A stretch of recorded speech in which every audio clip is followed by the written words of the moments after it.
நீங்கள் உங்கள் ஃபோட்டோவை அப்லோட் பண்ணி எனக்கு இந்த மாதிரி ஒரு ஃபோட்டோ வேணும்னு நீங்கள் வந்து ப்ராம்ப்ட் கொடுத்த உடனே உங்களோட ப்ரொஃபைலோட மேட்ச் ஆகிறது இது, இந்த ஃபோட்டோ எந்த ப்ரொஃபைலோட மேட்ச் ஆகுது அப்படின்றது அதை போய் ரீட் பண்ணி அதை எடுத்து அதுக்கப்புறம் ரெண்டர் பண்ணி தான் உங்களுக்கு அந்த ஃபோட்டோ உங்களுக்கு கொடுக்குது.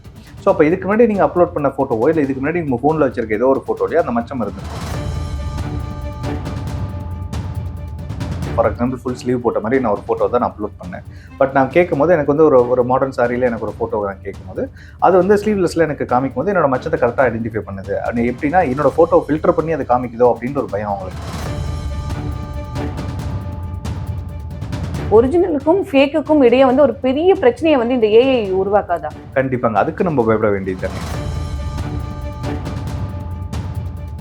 ஏன்னா நீங்கள் ஃபேமிலி மெம்பர்ஸோட ட்ராவல் பண்ணுறதோ இல்லை ஃபேமிலி மெம்பர்ஸோ கூட இருக்கிறத விட உங்கள் ஃபோன் கூட தான் அதிகமாக இருக்கிறீங்க.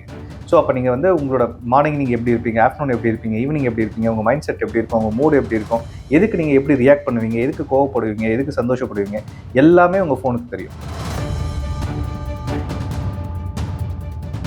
இப்போ விஜய் வந்துட்டு நம்ம தொடர்ந்து விஜயை ஃபாலோ பண்றோம், விஜயோட படங்களோட அப்டேட்ஸ் ஃபாலோ பண்ணிட்டே இருக்கணும். அப்ப விஜய் பற்றிய தகவல்கள் வந்து எனக்கு கொடுத்துட்டே இருக்குது. எலெக்ஷன் அவர் பேசுறது எஸ் கொடுக்குறது. சப்போஸ் இப்போ அவர் வந்து அந்த கூகுள் என்கேஜ் பண்றாங்க, அந்த பொலிட்டிக்கல் விங் என்கேஜ் பண்றாங்க அப்படின்னா அவருக்கு ஃபேவரா கொடுக்கும். Suppose opposite party Google engage பண்றாங்கன்னா அவரை பத்தின நெகட்டிவ் ஆஸ்பெக்ட்ஸ் எல்லாம் இல்ல. இப்போ ஒருவேளை எனக்கு விஜய் நான் எல்லாம் லைக் பண்ணியிருக்கேன், பட் அவரை வந்து நான் பிடிக்க வேணாம், அவர் ஓட்டு போடக்கூடாதுன்னு நினைக்கும் அவர் வந்து நெகட்டிவ் விஷயங்கள் எல்லாம் வந்து ஷேர் பண்ணுவீங்க. எஸ், அப்போ உங்க மைண்ட் செட்டை மாற்றும். நீங்க வந்து அவரோட ஃபேனாவே இருப்பீங்க, பல வருஷமா அவரோட ஃபேனாவே இருப்பீங்க. பட் வந்து இந்த கூகுளை என்கேஜ் பண்ணது ஆப்போசிட் பார்ட்டியாக இருக்கும். ஸோ அப்போ அவரை பற்றின நெகட்டிவ் இம்பாக்ட், நீங்கள் எதுவெல்லாம் அவரை பற்றி நல்லதை நினச்சிருக்கீங்களோ அவரை பற்றி தவறாக காமிக்கிறதுக்கும் இதில் வாய்ப்புகள் நிறையா இருக்குது. ஜீ தமிழ் நியூஸ் நேயர்களுக்கு வணக்கம். இன்னைக்கு நம்மளோட சைபர் கிரைம் வழக்கறிஞர் கார்த்திகேயன் அவர்கள் இணைஞ்சிருக்காரு. அவர்கிட்ட பல்வேறு விஷயங்கள் குறித்து பேசலாம். சார் வணக்கம். சார் வணக்கம். இப்போ பாத்தீங்கன்னா சமீப காலமா இந்த ஜெமினி ஏஐ தான் வந்து ஒரு 3-4 டேஸாவே வந்து சோசியல் மீடியாவை ஆக்கிரமிச்சிருக்கு. அந்த ட்ரெண்ட் வந்து ஆரம்பத்துல வந்து எல்லாருக்கும் ஜாலியா வந்து பண்ணிட்டு இருந்தாங்க. இப்போ வந்து ஒரு பயத்தை வந்து கொடுத்துருக்கு. என் போட்டோவை நான் கொடுத்துட்டேன், என்னோட மச்சத்தை வந்து அது வந்து வெளிப்படுத்தி இருக்குன்னு சொல்லி ஒரு பெண் வந்து ஒரு வீடியோ போடுறாங்க. இதுக்கப்புறம் வந்து எல்லாருக்குமே ஒரு பயத்தை வந்து அது ஏற்படுத்தி இருக்கு. இது பயப்படும் அளவுக்கு ஒரு பிரச்சனையா? இது எப்படி சார் பாசிபிள்? சரி, இதனோட ஃபண்டமெண்டல்ஸ் என்ன அப்படின்னு நம்ம புரிஞ்சுக்கிட்டோம் அப்படின்னா இதுக்கு நம்ம பயப்பட தேவையில்லை அப்படின்றது நம்ம புரிஞ்சுக்கலாம். ஸோ இந்த வந்து இப்போ இன்னும் ஜெமினி, அதாவது இந்த நானோ பனானான்றது எதை வச்சு டெவலப் பண்ணுறாங்க அப்படின்னா வந்து கூகுள் டீப் மைண்ட் அப்படின்ற ஒரு டெக்னாலஜி, அதனோட ரிசர்ச் லேபோட ஒரு ப்ராடக்ட் தான் வந்து இந்த நானோ பனானா அப்படின்றது. ஸோ அப்போ டீப் மைண்ட் அப்படின்றது என்னன்றது நம்ம தெரிஞ்சுக்கலாம். ஸோ கூகுள் டீப் மைண்ட் அப்படின்றது என்னன்னா, இதுக்கு முன்னாடி டீப் மைண்ட் டெக்னாலஜிஸ்னு ஒரு கம்பெனி இருந்தது. 2010 ஃபார்ம் பண்ண ஒரு கம்பெனி. அதுக்கப்புறம் கூகுள்லையும் பார்த்தீங்க அப்படின்னா கூகுள் பிரெயின் தனியாக ஒரு கம்பெனி இருந்தது. ஸோ இந்த ரெண்டு கம்பெனியும் 2023 ஏப்ரலில் மர்ஜ் பண்ணாங்க. மர்ஜ் பண்ணி அதுக்கப்புறம் கூகுள் டீப் மைண்ட் அப்படின்னு ஒரு ரிசர்ச் லேப் கொண்டு வந்தாங்க. ஸோ அந்த ரிசர்ச் லேபோட ஒர்க் என்ன அப்படின்னா, கூகுளில் நிறைய ப்ராடக்ட்ஸ் இருக்குங்க. என்ன like for example android operating system is one of the product. அதே மாதிரி கூகுள் க்ரோம் இருக்குது, யூடியூப் இருக்குது, மாதிரி நிறைய ப்ராடக்ட்ஸ். கூகுளோட எல்லா ப்ராடக்ட்ஸ் கூட இருக்க டேட்டாவை எல்லாத்தையுமே கலெக்ட் பண்ணி ஆர்டிஃபிஷியல் இன்டெலிஜென்ஸ் மூலமாக அதை எக்ஸிக்யூட் பண்ணுறதா இந்த லேபோட ஒர்க்கு. ஸோ அது வந்து என்ன அப்படின்னு பார்ப்போம்னா லார்ஜ் லாங்குவேஜ் மாடியூல் அப்படின்னு நம்ம சொல்லுவோம். ஸோ அந்த லார்ஜ் லாங்குவேஜ் மாடியூல் அப்படின்றது எல்லா இன்ஃபர்மேஷனும் கலெக்ட் பண்ணுறதுக்கப்புறம் எக்ஸிக்யூஷனுக்கு வந்து பார்த்தீங்க அப்படின்னா அது ரீஇன்ஃபோர்ஸ்மெண்ட் லேர்னிங்னு சொல்லுவோம். அதாவது கலெக்ட் பண்ண அது நீ என்ன லேர்ன் பண்ணிச்சோ அதை திருப்பி ரீஇன்ஃபோர்ஸ்மெண்ட் லேர்னிங் மூலிமா வந்து திருப்பி எப்படி எக்ஸிக்யூட் பண்ணணும் அப்படின்னு கொடுக்குறது. ஸோ அதில் ஒன் ஆஃப் த ப்ராடக்ட் தான் வந்து பார்த்தீங்க அப்படின்னா இந்த நானோ பனானா அப்படின்றது. ஸோ இப்போ நீங்கள் ஒரு ஃபோட்டோ அதில் கொடுக்குறீங்க, கொடுத்துட்டு அதுக்கப்புறம் நீங்கள் கீழே ஒரு ப்ராம்ப்ட் கொடுக்குறீங்க, எனக்கு வந்து இந்த மாதிரி ஒரு ஃபோட்டோ கொடுங்க அப்படின்னு சொல்லி கொடுக்கும்போது அது ஒரு ஸ்டுடியோ எஃபெக்ட்லையோ இல்லை வந்து உங்களுக்கு வந்து ஒரு ஃபிகரைனாவோ அது கொடுக்கும். ஸோ அப்படின்னா நீங்கள் கொடுத்த ஃபோட்டோலேருந்து தான் அதை எக்ஸ்ட்ராக்ட் பண்ணி கொடுக்குது அப்படின்றது கிடையாதுங்க. ஸோ நம்மளை பற்றின ப்ரொஃபைல் வந்து கூகுள் கிட்ட பை டிஃபால்ட் இருக்குது. அது கூகுளோட டீப் மைண்ட் ரிசர்ச் லேபில் அவங்க வச்சிருக்காங்க. ஸோ இதுக்கு முன்னாடி வந்து எத்தனையோ ஃபோட்டோஸ் நீங்கள் வந்து சோஷியல் மீடியாவில் அப்லோட் பண்ணியிருப்பீங்க, இல்லை யூடியூப்பில் உங்கள் வீடியோ அப்லோட் பண்ணியிருக்கலாம். அப்படி இல்லைனா எங்கேயுமே நீங்கள் அப்லோட் பண்ணல, எதுவுமே போஸ்ட் பண்ணல அப்படின்னா கூட உங்கள் ஃபோனில் ஆண்ட்ராய்ட் ஃபோனில் நீங்கள் வச்சிருந்தா கூட அவங்க அந்த ஃபோட்டோகிராஃப் எடுத்து அவங்க டேட்டா பேஸில் இருக்கிறதுக்கு வாய்ப்பு இருக்குது. ஸோ அப்போ ஒவ்வொருத்தரை பற்றின இண்டிவிஜுவல் ப்ரொஃபைல் அவங்ககிட்ட இருக்கும். ஸோ நீங்கள் உங்கள் ஃபோட்டோவை அப்லோட் பண்ணி எனக்கு இந்த மாதிரி ஒரு ஃபோட்டோ வேணும்னு நீங்கள் வந்து ப்ராம்ப்ட் கொடுத்த உடனே உங்களோட ப்ரொஃபைலோட மேட்ச் ஆகிறது இது, இந்த ஃபோட்டோ எந்த ப்ரொஃபைலோட மேட்ச் ஆகுது அப்படின்றது அதை போய் ரீட் பண்ணி அதை எடுத்து அதுக்கப்புறம் ரெண்டர் பண்ணி தான் உங்களுக்கு அந்த ஃபோட்டோ உங்களுக்கு கொடுக்குது. ஸோ அப்போ இதுக்கு முன்னாடி நீங்கள் அப்லோட் பண்ண ஃபோட்டோவோ இல்லை இதுக்கு முன்னாடி உங்கள் ஃபோனில் வச்சிருக்க ஏதோ ஒரு ஃபோட்டோலையோ அந்த மச்சம் இருந்திருக்கும். ஸோ அதை எடுத்துகிட்டு தான் ஓகே இவங்களோட தானே இதை மேட்ச் பண்ணி திருப்பி நீங்கள் கேட்ட மாதிரி ரெண்டர் பண்ணி கொடுக்குது. ஸோ அதனால் இதில் அப்லோட் பண்ணுறதுனால நம்மளுக்கு பயம் அப்படின்றது தேவையில்லை. ஆல்ரெடி கூகுள் ப்ராடக்ட் நீங்கள் யூஸ் பண்ணிட்டு இருக்கீங்க, அங்கேருந்து டேட்டா பேஸ் எடுத்துருக்காங்க, அது மூலியமாக தான் எக்ஸிக்யூஷன் வருது. ஸோ அதனால் பயப்படுறதுக்கு இதில் எதுவுமே இல்லைங்க. சார் அப்ப இது பயப்படக்கூடிய பிரச்சனை இல்லை. ஏன்னா அந்த பெண் வந்து வீடியோல சொல்லும்போது என்னன்னா இது எப்படி பாசிபிள்ன்றது ஒரு டவுட். நீங்க சொல்றீங்க கூகுள் ஏதோ ஒரு வகையில நம்ம கூகுள் வந்து இது பண்ணிட்டு தான் இருக்கு. கூகுள் டிரைவா இருக்கலாம், ஏதோ ஒரு வகையில ஒரு ஸ்டோரேஜ் வந்து நம்ம வச்சுட்டு தான் இருக்கோம் போட்டோஸ் இருக்கும்போது. அதே அவங்க ஆபத்துன்னு சொல்ற ஒரு பயமுறுத்துற அளவுக்கு ஒரு விஷயம் இருக்கும்போது ஏன் இந்த அச்சம் வந்து வருது?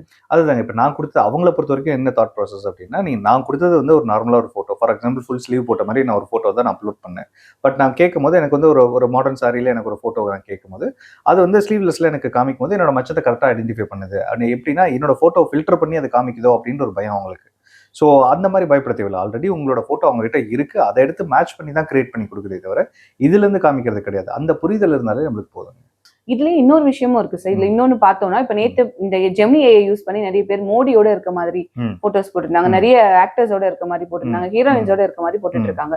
இப்போ இதுல என்ன பிரச்சனை வருதுன்னா எது ஃபேக் எது ஒரிஜினல்ன்றதுல ஒரு சிக்கல் வருது. இப்போ ஒரு 5 இயர்ஸ்க்கு அப்புறம் நம்ம பாக்குறோம், இல்ல ஒரு 2 இயர்ஸ்க்கு அப்புறம் நம்ம இந்த போட்டோஸ் பார்க்கும்போது மேபி அது ஒரிஜினலா இருந்திருக்கலான்ற ஒரு பெரிய அப்போ ஒரிஜினலுக்கும் ஃபேக்குக்கும் இடையே வந்து ஒரு பெரிய பிரச்சனையை வந்து இந்த ஏஐ உருவாக்காதா? கண்டிப்பாங்க. அதுக்கு நம்ம பயப்பட வேண்டியது தாங்க. ஏன்னா பிகாஸ் வந்து இப்ப இன்னைக்கு வந்து நம்ம பார்க்கறத நம்புறது அப்படின்றதே கூடாதுன்றது தான் இந்த ஏஐ நம்மளுக்கு சொல்லி தர்றது.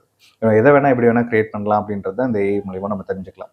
ஸோ இது வந்து பாத்தீங்க அப்படின்னா எதையுமே இன்னைக்கு வந்து நம்ம வந்து இதை பிலீவ் பண்ணக்கூடாது. ஆன்லைன்ல பொறுத்த வரைக்கும் எந்த போட்டோகிராஃபர் இருக்கட்டும், யார் கூட இருக்கிற போட்டோ எதையுமே பிலீவ் பண்ணி எதுக்குமே நம்ம ரியாக்ட் பண்ணாம இருந்தோம் அப்படின்னாலே இதுல பிரச்சனை இல்லைங்க. ஃபார் எக்ஸாம்பிள் இவங்க 2 பேரும் ஃபார் எக்ஸாம்பிள் இப்போ எலெக்ஷன் வரப்போ தமிழ்நாட்டில் பொறுத்த வரைக்கும் இவங்க 2 பேரும் ஒன்னா சேர்ந்து ஒரு போட்டோ எடுத்துக்கிறாங்க, 2 தலைவர்களும் சேர்த்து ஒன்னா போட்டோ எடுத்துக்கிறாங்க அப்படின்ற மாதிரி பார்த்தா உடனே அதுக்கு நம்ம ரியாக்ட் பண்ணக்கூடாது. ஓகே இவங்க 2 பேரும் ஒன்றா சேர்ந்துட்டாங்கன்றதோ இல்லை அதுக்கு ஒரு கமெண்ட் பாஸ் பண்ணுறதோ அதை ஷேர் பண்ணுறதோ இந்த மாதிரி எதுவுமே ரியாக்ட் பண்ணக்கூடாது. ஏன்னா அந்த மாதிரி ஒரு காலகட்டத்தில் தான் நம்ம இருக்கோம்.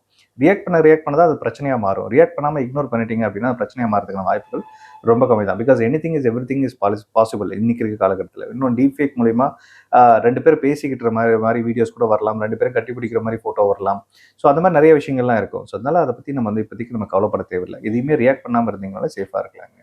அதே மாதிரி இந்தியாவை பொறுத்த வரைக்கும் இந்த பிரைவசி அப்படிங்கிற ஒரு விஷயம் நீங்க சொல்ற மாதிரி பார்த்தா கூகுள்ல வந்து நான் என்னோட இமேஜ் இப்ப இருக்கிறது தான் கொடுக்குறேன்.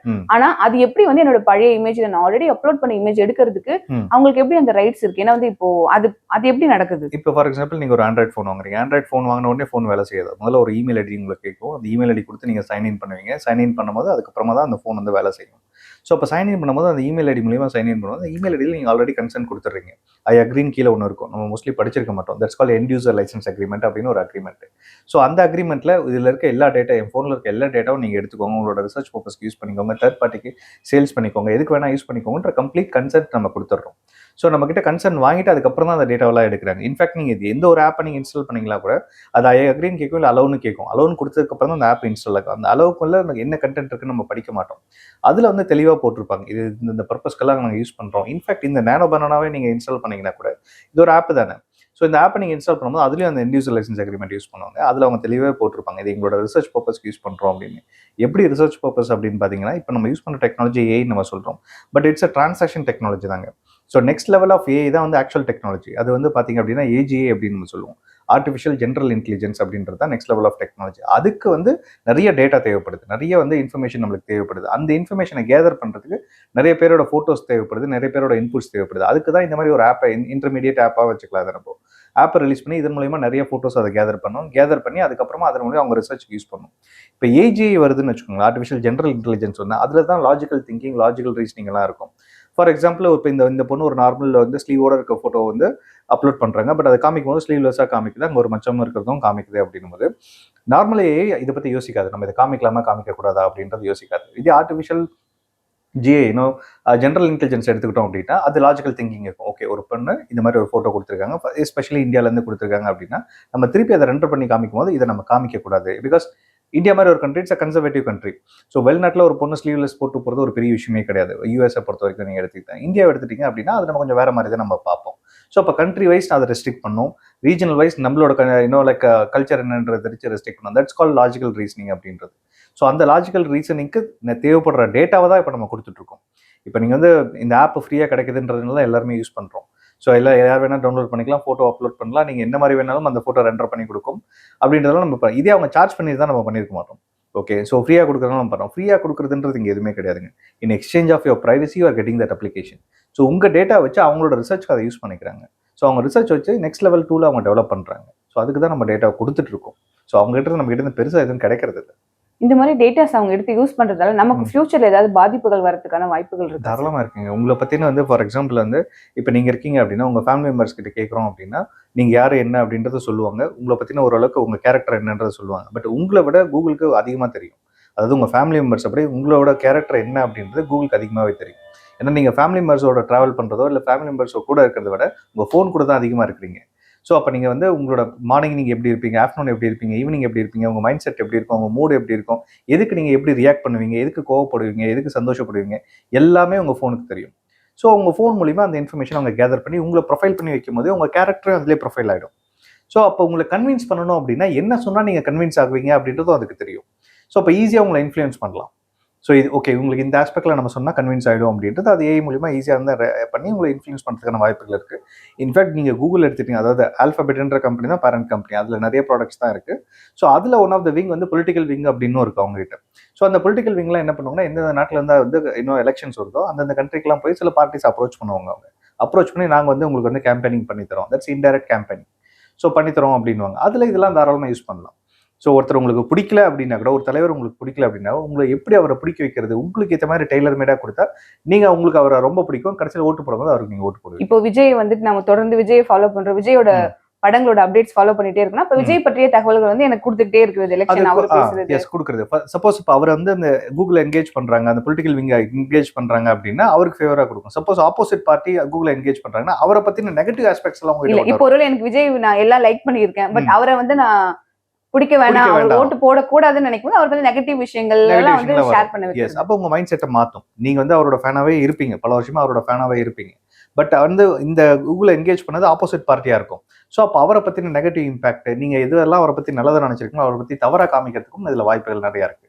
நீங்க சொன்ன மாதிரி போட்டோ, ஒரிஜினல் போட்டோவும் வரதுக்கு வாய்ப்பு இருக்கு, கிரியேட் பண்ணி வரதுக்கும் இருக்கு, ஸ்டோரிஸ் வரதுக்கும் வாய்ப்புகள் இருக்கு. ஸோ அப்போ நம்மளே தெரியாம நம்ம வந்து கன்வின்ஸ் ஆகி ஓகே இவர் இந்த மாதிரியான நம்மள வந்து உணர வச்சிரும்.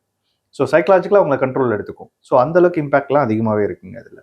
அப்போ இது ஒரு மிகப்பெரிய அளவில் வந்து ஒரு பிரச்சனை ஏற்படுத்தக்கூடிய பாதிப்புகளே வந்து இதனால பண்ண முடியும் இல்லையா? தாராளமாக பண்ணலாங்க. இந்த பிரச்சனையை ஏற்படுத்தக்கூடிய அப்படின்றத விட எல்லாமே நம்ம கையில் கண்ட்ரோல் இருக்குது அப்படின்னு சொல்லலாம். என்ன அப்படின்னா நம்ம கம்ப்ளீட்டாக அடிக்ட் ஆகக்கூடாது. இந்த மாதிரி டெக்னாலஜி வரும்போது இல்லை இந்த மாதிரி ஒரு ஃபேண்டசி அப்ளிகேஷன், இது அப்ளிகேஷன் லான்ச் பண்ணி 4 நாள் தான் ஆகுது. பட் அதுக்குள்ள millions of views, millions of photos நீங்கள் இன்ஸ்டாகிராமோ இல்லை எந்த சோஷியல் மீடியா ஓப்பன் பண்ணாலும் இந்த ஃபோட்டோஸ் தான் எல்லாமே இந்த நானோ பனானா யூஸ் பண்ணி ஜென்ரேட் பண்ண ஃபோட்டோஸ் போட்டுருக்காங்க. ஸோ இப்போ அது அடுத்த லெவலில் போகும்போது அது அடிக்ஷனாக மாறதுக்கு வாய்ப்பு இருக்குது. ஸோ நீங்கள் அடிக்ட் ஆகிட்டீங்க அப்படின்னா அது சொல்கிறது தான் நீங்கள் கேட்பீங்க. ஓகே, ஸோ எது வந்தாலும் நீங்கள் எக்ஸ்ப்ளோர் பண்ணுங்கள், ட்ரை பண்ணுங்கள். பட் இது அடிக்ட் ஆகாமல் இருங்க. அடிக்ட் ஆகாமல் இருக்கும்போது எக்ஸ்டர்னல் இன்ஃப்ளூயன்ஸ் உங்களுக்கு எதுவுமே வராது. நீங்கள் அடிக்ட் ஆக தான் எக்ஸ்டர்னல் இன்ஃப்ளூயன்ஸ், அதாவது இந்த மாதிரி கம்பெனிஸ் உங்களை இன்ஃப்ளூயன்ஸ் பண்ணி எதை வேணால் இன்னைக்கு ஒரு பொருளை வாங்க வைக்கிறாங்க, நாளைக்கு ஒரு நாட்டை மாற்றுறது யார் தலைவர்னு உங்களை முடிவு பண்ண வைக்கிறாங்க. ஸோ அதை வந்து நம்ம கண்ட்ரோலில் இருக்கு. நம்ம அடிக்ட் ஆகாமல் இருந்தோம்னாலே சேஃபாக இருக்கலாம்.